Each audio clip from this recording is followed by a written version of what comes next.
저출산과 고령화로 30년 안에 지방의 절반이 사라질 수 있다는 보고가 나오는 가운데 김부겸 장관이 내려와 인구 부양책을 논의했습니다. 새만금 사업이 새 정부 100대 국정과제에는 포함되지 못했지만 실천과제에 담긴 것으로 전해졌습니다. 국민의당이 군산조선소를 찾아 비상대책위원회를 열었습니다. 하지만 뚜렷한 대책 없이 정부 비판에 대부분 시간을 할애했습니다. 여러분 안녕하십니까? 전북권 뉴스입니다.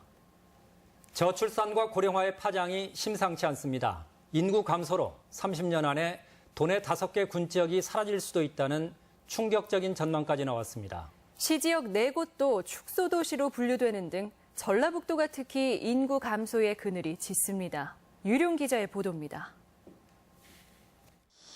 순창군청 정면에 걸려있는 오늘의 인구. 사활을 걸고 인구 늘리기를 추진하고 있지만 몇 해째 3만 명을 밑돌고 있습니다. 아이 울음소리는 들리지 않고 노인들만 늘어나다 보니 고령화 지수가 전국 평균의 3배, 지역사회는 활력을 잃은 지 오래입니다. 70년대에는 12만까지 갔었는데 지금 3만을 왔다 갔다 하는 정도입니다. 31.5%가 65세 이상 어른들입니다. 도내 대부분 군 지역이 마찬가지 상황. 장수와 무주, 진안, 임실, 순창 등 5개 지역이 인구 3만 명을 밑돌아 사라질 위기에 처했습니다. C지역이라고 안심할 형편은 못 됩니다. 김제와 정읍, 익산, 남원 모두 인구 감소가 진행 중인 축소도시로 분류돼 30년 뒤면 전주와 군산, 완주 외에는 껍데기만 남을지도 모를 일입니다. 육아 문제도 있고 남편 직장이 이제 확실해야 되고 집 문제도 있고 이제 그런 문제 때문에 결혼을 안 하는 것 같아요. 양육비와 교육비 부담에 아이를 낳지 않고 대도시 아니면 일자리를 얻기 어려운 현실이 지방 소멸을 가속화하는 것입니다. 정부는 그동안 보건복지부 중심의 저출산 대책이 효과가 없다고 보고 전 정부 차원의 인구 부양 대책에 나서기로 했습니다. 저출산이 가장 피해가 큰 지역이 우선 농촌 지역부터 그 모양이 나타납니다. 어떻게 실질적으로 이 흐름을 바꿀 수 있을까 해서 인구 증가를 위한 지자체 자구책에 지원을 아끼지 않는다는 계획, 지방 소멸이라는 재앙에 브레이크를 걸 수 있을지 주목됩니다. MBC 뉴스 유룡입니다. 국정기획자문위원회가 선정한 100대 국정과제에 새만금 사업이 빠졌습니다. 대신 실천과제에 포함된 것으로 알려져 대통령의 의지에 비해 후퇴한 것 아니냐는 분석이 나오고 있습니다. 이종휴 기자입니다. 국정기획자문위원회가 새 정부 100대 국정과제와 487개 실천과제 선정을 마쳤습니다. 새만금 사업은 실천과제에 포함된 것으로 전해졌습니다. 100대 국정과제에 새만금 사업을 포함해야 할지를 놓고 국정기획이 내부에서 논란이 컸지만 결국은 다른 지역과의 형평성 때문에 제외됐습니다. 100대 과제에는 들어가 있지 않아요. 그러면 어디에 들어갔다는 말이에요? 그러니까 거기 이제 세부 실천 과제에 들어가 있는. 문 대통령이 당선 직후 새만금을 찾아 새만금 사업을 국책 사업으로 빠르게 개발하겠다고 밝힌 데 비하면 국정기획위의 이 같은 결정은 대통령의 의지보다 후퇴한 것으로 해석됩니다. 다만 국정기획위는 대통령의 다른 지역 공약과는 달리 새만금은 지역 사업이 아닌 국정과제라는 점을 명시해 대통령 보고서에 담은 것으로 전해졌습니다. 새만금은 국정과제와 실행계획 속에 분명하게 포함되어 있습니다. 새만금 이외에도 전북의 현안 사업으로는 식품산업 클러스터와 탄소산업밸리 구축이 실천과제에 담겼습니다. 태권도를 통한 남북 간 스포츠 교류 사업도 추진될 예정이어서 무주 태권도원의 민자 유치와 국기원 이전 추진 등 관련 효과를 기대할 수 있을 전망입니다. MBC 뉴스 이종휴입니다. 국민의당이 군산조선소에서 개최한 비상대책위원회가 역풍을 맞은 꼴이 됐습니다. 정상화 대책은 없이 정부만 비난하다 협력사들로부터도 반발을 샀습니다. 김하연 기자입니다. 국민의당이 군산조선소 앞에 천막을 차려놓고 비상대책위원회를 열었습니다. 박주선 비대위원장은 대통령이 수차례 군산조선소 정상화를 약속했지만 돌아온 것은 폐쇄였다며 도민을 속인 것이라고 비판했습니다.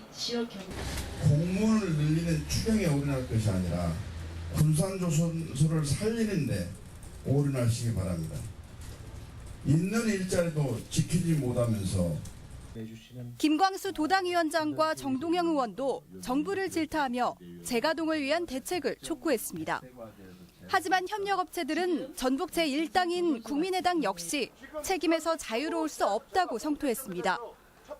절망한 업체들에게 필요한 건 상황인식이 아니라 실제적인 답이라며 협치와는 거리가 먼 행보로 해결의 실마리를 찾지 못한 당을 비판했습니다. 전라북도 국회의원님들 뭐 하고 계십니까? 국회 상임위 열고 할 때 싸움을 하세요. 뭐 전라도법, 경남법 다릅니까? 한편 참석 의원들은 조선소 이회 문제에 더 많은 시간을 할애해 빈축을 사기도 했습니다. 박 비대위원장은 문준용 특혜 조작 사건에 사과하지만 추미애 대표의 가이드라인이 수사에 영향을 미치고 있다며 특검 조사를 요구했습니다. 이번 사건은 문재인 정부의 정치검찰 1호 사건으로 기록되고도 남는다고 생각합니다. 또 정동영 의원은 새만금 문제를, 조배숙 의원은 익산 넥솔론 사태를 언급해 초점을 흐리는 듯한 인상을 주기도 했습니다. MBC 뉴스 김아연입니다. 초복인 오늘 전라북도 지역은 폭염특보까지 내려진 불볕더위였습니다. 보양식집마다 그야말로 문전성시였는데 무더위는 당분간 이어질 전망입니다. 이경희 기자입니다. 점심시간이 가까워오자 음식점 앞으로 줄이 길게 늘어섭니다. 초복을 맞아 삼계탕집은 보양식으로 더위를 이기려는 손님들이 몰려 발 디딜 틈이 없습니다. 평소보다 한 5배 정도 늘었는데 다른 때보다 좀 새벽부터 나와서 준비하고 있거든요. 제일 바빠요. 초복 날이. 쉴 새 없이 이어지는 주문에 삼계탕을 끓이는 주방은 어느새 열기로 가득합니다. 대추와 인삼, 닭이 한데 어우러진 깊은 맛에 더위는 어느새 저만치 달아납니다. 더위도 이겨내고 이렇게 잘 힘내서 열심히 일해보자고 나왔습니다. 며칠째 이어진 찜통더위에 얼음 공장도 일손이 부쩍 바빠졌습니다. 장마철 주춤했던 얼음 수요가 다시 늘면서 창고에는 출하를 앞둔 얼음이 가득 들어차 있습니다. 작년에는 날씨가 더워서 얼음 파동으로 애로사항을 많이 겪었는데 올해는 약 30% 정도 증축을 해가지고 생산을 하고 있습니다. 초복인 오늘 도내 8개 시군에 폭염주의보가 이틀째 발효된 가운데 전주가 32도, 남원 34도 등 도내 대부분 지역의 수온주가 30도를 넘는 무더위가 계속됐습니다. 기상청은 장마 전선이 점차 약해지면서 당분간 불볕더위가 기승을 부리겠다며 온열성 질환 등의 각별한 주의를 당부했습니다. MBC 뉴스 이경입니다. 10대 청소년들이 훔친 차량으로 경찰과 10시간이 넘는 도주극을 벌였습니다. 겁없는 청소년들의 난폭운전은 자칫 큰 사고로 이어질 뻔했습니다. 한범수 기자입니다. 검은색 승용차가 아파트 안으로 황급히 들어오더니 정차된 차량과 부딪힙니다. 차선을 넘나들며 갈짓자 운전을 하다 길 양쪽에 주차된 차량 2대를 차례로 들이받고서야 멈춰섭니다. 잠시 뒤 운전자 등 5명이 차문을 열고 나와 다른 방향으로 도망갑니다. 하는 주민이 우회전을 진입을 들어오는 판이야. 들어오는데 나도 뒤에서 저것이 따라오면서나 화분을 때리면서나 이 양반 아주 막 놀랐어요. 친구 사이인 16살 A군 등은 새벽 2시쯤 군산의 한 아파트에서 문이 잠기지 않은 차량을 훔쳤습니다. 마침 본 게 차가 없는 거야. 저것이 키가 이제 스마트 키로 돼 있어. 이렇게 누르면 바로 시동이 걸려요. 이들은 무면허로 군산과 부여, 전주 등지를 돌아다녔는데 신고를 받고 출동한 순찰차를 피해 10시간 넘게 도주극을 벌였습니다. 경찰 추격에 쫓긴 청소년들은 이곳에서 접촉사고를 낸 뒤 훔친 차량을 버리고 곧바로 도주했습니다. 경찰은 A군 등이 차량 안 금품을 훔치려다 호기심에 차량을 몰고 달아난 것으로 보고 있습니다. CCTV 녹화자료나 그런 걸 보면 금품 훔칠 목적으로 들어갔다가 차량을 훔치지 않았나 판단합니다. 경찰은 범행을 주도한 A군 등 2명을 절도 혐의로 불구속 입건하고 여죄를 수사하고 있습니다. MBC 뉴스 한범수입니다. 전북경찰청은 골재 채취업자에게 장학금 2천만 원을 강요한 혐의와 관련해 오늘 오전 정원율 익산시장을 피의자 신분으로 소환해 업자와 대질 신문을 하는 등 10시간이 넘는 집중 조사를 벌인 뒤 귀가 조치했습니다. 경찰 소환 조사를 마친 정 시장은 억울한 혐의에 대해 충분히 소명했다며 내일 오전 기자간담회에서 그간의 경위도 자세히 설명하겠다고 밝혔습니다. 전북경찰청 지능범죄수사대는 진안군 공무원 51살 A씨 등 3명을 뇌물수수 혐의로 불구속 입건했습니다.